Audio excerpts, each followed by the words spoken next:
বিমানে ওঠার আগে আমার পরিচিত প্রায় সবার থেকে শুনেছিলাম যে বিমানের খাবার-দাবার অনেক মজা হয় এবং পৃথিবীতে যত রকমের ট্রাভেল আছে তার মধ্যে বিমানে ট্রাভেল করাই সবচেয়ে বেশি মজার। তো যাই হোক, প্রথমবারের এক্সপেরিয়েন্স ইমিগ্রেশন ক্রস করে হতে যাচ্ছিলাম আমি।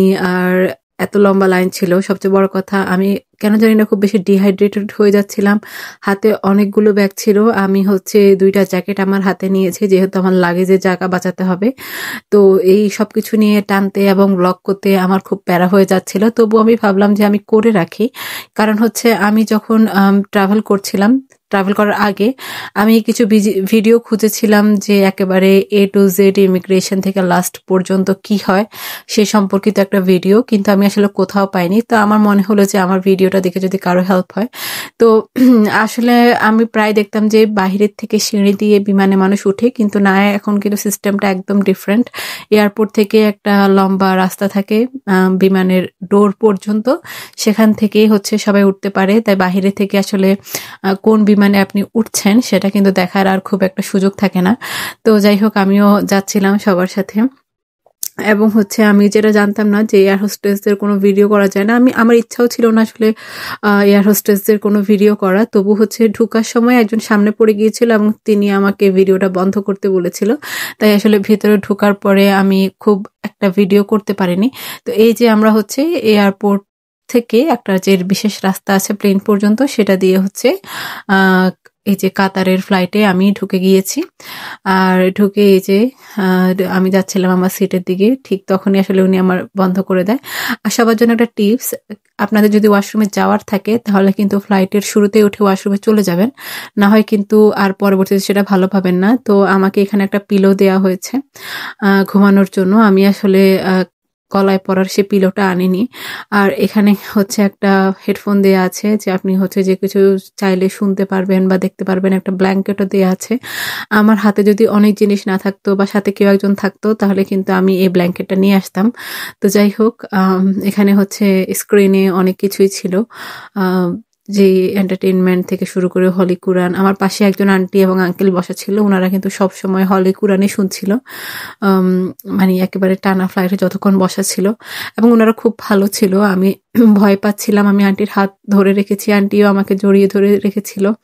তো আসলে খুব ভালো একটা এক্সপেরিয়েন্স হয়েছে এই ক্ষেত্রে আমার। কিন্তু এই যে এটা আপনার একটা ব্যাগ যেখানে সব যেই মানে জিনিসগুলো লেফট ওভার গুলো থাকবে সেখানে আপনারা রাখতে পারবেন। আর এই আমার ফ্লাইটের বাইরের দৃশ্য। তো যাই হোক, ফ্লাইট ছিল ৪টায়, কিন্তু ৪:৩০ ৫টা পর্যন্ত ফ্লাইট টেক অফ করছিল না। তো সেটার জন্য আমি একটু চিন্তিত ছিলাম যে কেন হচ্ছে না। আর এই যে রানওয়ে থেকে এই ফ্লাইটটা যাওয়ার দৃশ্য, মানে এই রানওয়ে দিয়ে যাবে, এই ফ্লাইটটা যখন ঘুরছিল তখন আমি একেবারে পুরাটা জিনিস ফিল করতে পারছিলাম, কারণ আমি ইঞ্জিনে বসাছিলাম। তো যাই হোক, এই সকালের ব্রেকফাস্ট দিয়েছে তারা আমাদেরকে।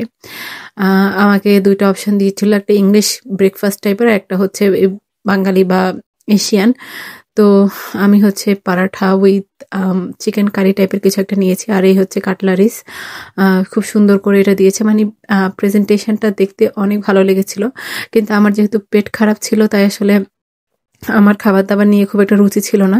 তবু নিয়েছি, কারণ খেতে হবে, এত দীর্ঘ একটা ফ্লাইট ছিল। তো এইবার আমি খুলে দেখলাম, মানে খুলে তো আমি পুরাই তাজ্জব বনে গিয়েছি। সবাই বলেছে কাতারের খাবার দাবার অনেক ভালো হয়, কিন্তু একটা পরোটাকে পিস করে তরকারির মধ্যে জাস্ট চুবিয়ে দিয়ে রেখেছে এবং এটা খেতে এত জঘন্য ছিল যেটা বলার বাইরে। তার এটা আমি বেশি খাইও নি। আমি খেয়েছি যে এখানে যে বনটা আছে সেটা আমি খেয়েছি, সেটা কিন্তু খেতে মজাই ছিল। দইটা একটু কেমন জানি টক টক ছিল, এটা আমি খাইনি। আর এই জুসটা আমি খেয়েছি। মূলত সকালে আমি এই ২টা জিনিসই খেয়েছি। আর ফ্রুটসও, মানে যাই খাচ্ছিলাম আমার পেটে আসলে আমাকে ভালো সিগন্যাল দিচ্ছিল না। তো আমি আসলে খুব একটা সাহসও করিনি বেশি কিছু খাওয়ার। আমি জাস্ট বনটা অনেক মজা করে খেয়েছি, আর এখান থেকে সামান্য একটু মুখে দিয়েছিলাম, বেশি খেতে পারিনি। তো এই আমার এক্সপেরিয়েন্স। আর আমি যেহেতু ইঞ্জিনে বসা ছিলাম, আমি কিন্তু ফ্লাইট নড়ছিল প্রায়, তারপরে উপরে ওঠা নিচে নামা সবকিছুই ফিল করেছিলাম, যার জন্য আসলে আমার ঘুমও খুব একটা ভালো হয়নি। তো এই ছিল আমার ঢাকা থেকে কাতার যাওয়ার বিমানের অভিজ্ঞতা। আর একটু পরে আমি দেখলাম যে একটু একটু আলো হচ্ছে, সকাল হচ্ছে।